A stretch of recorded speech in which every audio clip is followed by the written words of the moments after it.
Hey guys, it's Dustin with Costly Hobby again, and today we are back on the 1965 Galaxy engine swap, where yesterday we just pulled this 700-pound paperweight and got ready to swap another 390 in its place. So getting started, I have a lot of stripping to do because I just put a bunch of really good parts on this engine that I want to be using on the new one before we put it in there. So I know I'm going to take the 4-barrel intake off because I want to be able to put a 4-barrel carburetor on. I'm also going to take this water pump because I know it's new and I know it's good, and I'm not sure about the one that's currently on that engine. I've already robbed the alternator and the brand new starter off of it. I'm probably going to take the dress-up kit off of it, even though I know I'm not going to use it on the new engine, because I kind of want to go back to the original old-school look that the 390 would have come from factory. And then I've got a brand new Edelbrock 750 that I can throw on top of this to make it look shiny, new, and also pour as much fuel into this engine as possible to get as much power as we can out of our bored-out cylinders. So without further ado, I guess, let's get going. Now normally I would put these things on the hoist to do the engine teardown, but since I have to take the intake and my lifting plate is right there, I'm just going to leave it on the old redneck engine stand here and start stripping it down. I know I'm going to keep the plug wires because the other engine doesn't have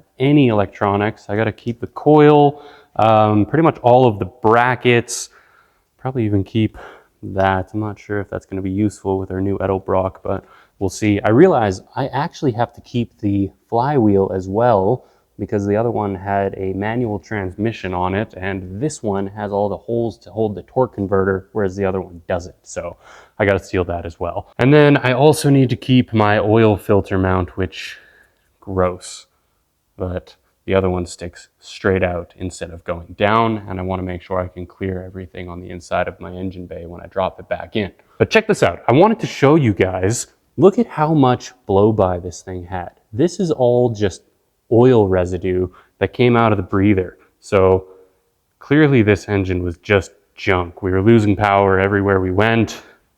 No good, but it looked nice. Look at this. Just junk. Oh yeah. And I need to fill the torque converter because I accidentally drained that when I was trying to pull it. Not bad.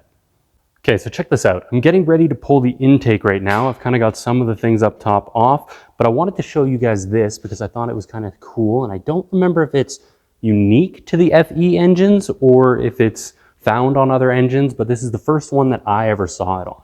And if you look at the cylinder head right here, it's actually cut in half, and half the head is made of the intake. So on a small block Chevy or something like that, you can actually just take the intake off and replace it, and it's like 5-10 minute job. Whereas on an FE engine, you actually have to remove your entire valve train so that you can remove the intake, because all of your push rods are running through the intake side of the head, which kind of a pain, but it is what it is. Kind of cool. I think they started doing this in 1958, if I'm not mistaken.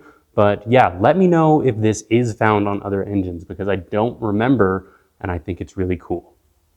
Set the old camera up so you guys can kind of see what I'm talking about with the whole valve train here. So I'm going to remove the valve train from this side, that side, and then I'll take the intake off, and you can see just how much this thing weighs. Oh, I might have to remove the water pump. Nah, we'll forget about that. All right, let's go. Now, you are supposed to do this in a particular order so that your roller rocker system doesn't actually bend or flex at all. But since this engine's blown, and I don't think I have a use for any of this, considering they're sitting in one of the heads that's cracked, I'm just gonna rip through it. There's also a particular order of some of the bolts that go through the roller rocker have holes in them to work as oil channels. You can kind of see. What a cool system. And then you can take that off, push rods out. Oh, hey, that one's kind of got a bit of a flex to it, I think. Unless maybe an optical illusion. You're supposed to pay attention to which lifter you take the push rods out of, but I'm not going to do that either. Okay, that side's good.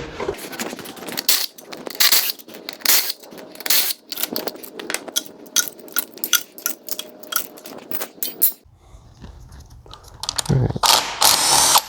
Intake time.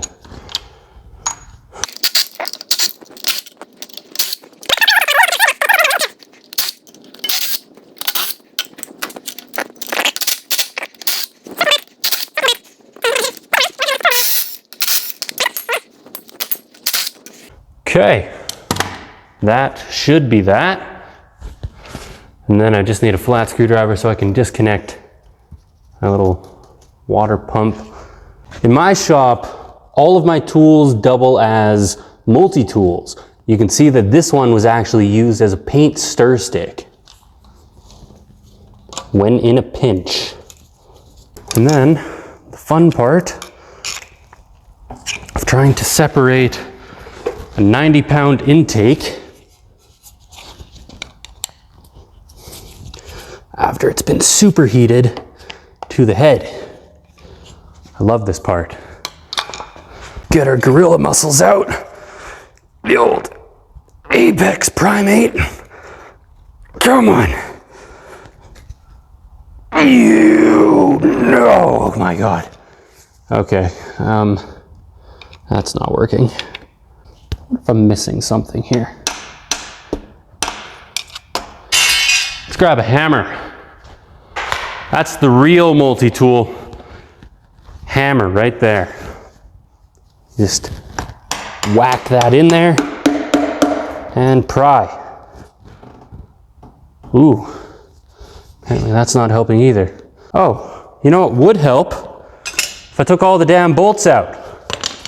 Of course it's not gonna move. One more.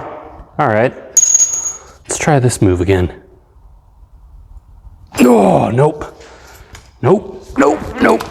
I'll admit a little bit more challenging. Oh, that's gonna hurt tomorrow. Yeah. Whew. Yeah, it's gonna be a bruiser. There we go.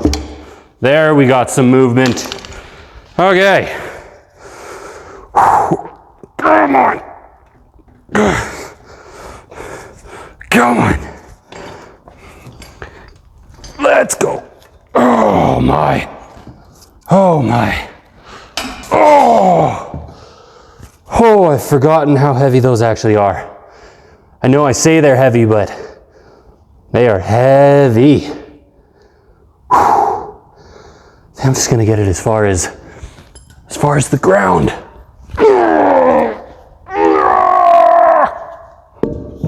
Okay, now here's a quick look at the new engine that's going to be going into this Galaxy. Now, I am going to take that intake off, and I'm probably going to do it off cam so it can go quickly, and I'm just going to put the other intake on it, and then I'll start throwing all the other accessories and everything onto the front. But I wanted to take a moment to kind of show you how I know this is a 390, because the FE family actually had a metric ton of different engines that all looked the same and all used pretty much the same casting. So I'm going to show you a few key identifiers that you can look for if you're ever looking for a 390 FE or a higher model FE, purely because you might end up with a smaller engine like a 330 or a 352, but then on sale day they all magically become a 390 or bigger. So some of the things that you want to be looking for are actually the intake itself. I know that this intake is not the original intake for this engine. It was swapped out from a smaller 352 that got put onto this 390 so that they could save on fuel economy. So this is not the original. Most 390s, and I'm pretty sure all 390s if I'm not mistaken, and bigger engines did not come factory with a 2-barrel intake. The 352, 360 medium duty, I believe they had the 2-barrel on them. Some of the 330s as well, just smaller engines. And then I know it's hard to see and my camera is not backwards, but right here is a stamp, and it's a mirrored stamp of 105. And on a lot of the 352 and 390 blocks, you'll actually see 352 stamped right here. But when it's a mirrored 105, most of the time that's going to be a 390 block. However, sometimes it'll be a 390 block, but then it'll be a 352 crank on the inside. And that's what they created the 360 medium duty that they threw into some of these trucks. I know that this one is a 390 because I actually measured the crank stroke. So I know that it has the larger stroke from the 390 engine. It is a 390 displacement engine guaranteed.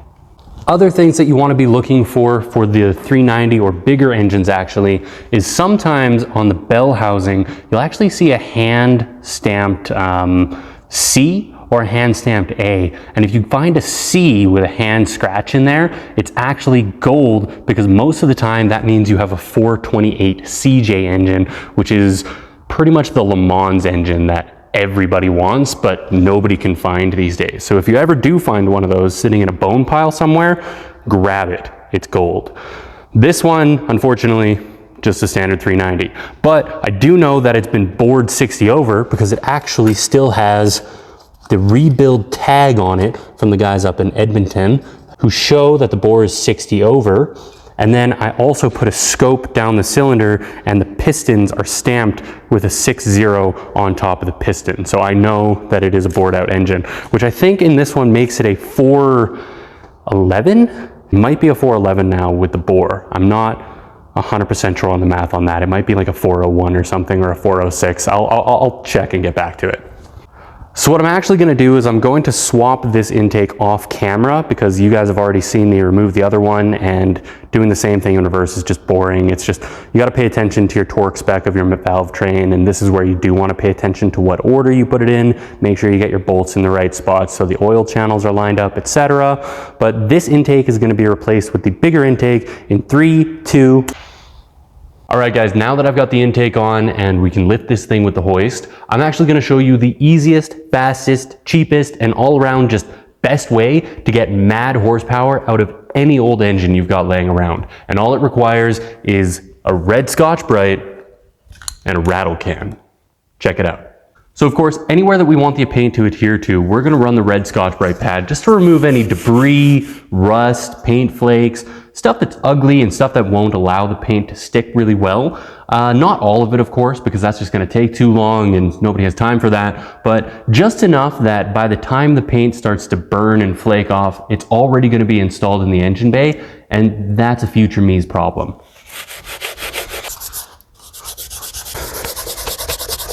The trick here is to get only the parts of the engine that are going to be visible once it's installed, because anything else doesn't matter.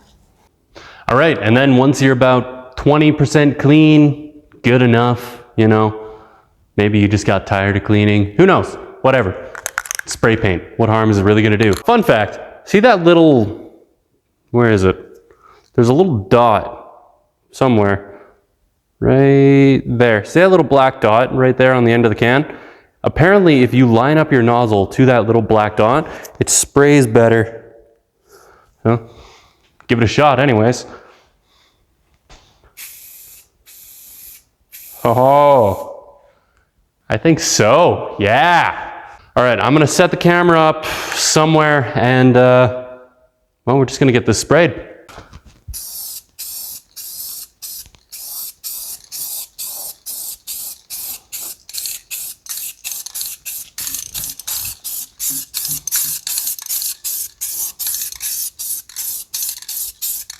See, the real trick to spraying your engine is just laying on the thickest coat possible on the first run.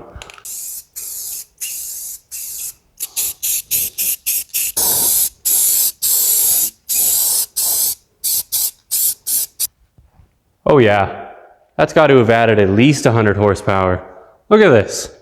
It's completely rebuilt, brand new. All right guys, so we got this thing completely rebuilt. It looks pretty good to me if I do say so myself, not so bad. I'm kind of crossing my fingers that it actually runs when we get it installed, but yeah, from this point forward, it's just buckle up a couple of little things, throw on a couple accessories like the alternator and whatnot, slam it back in.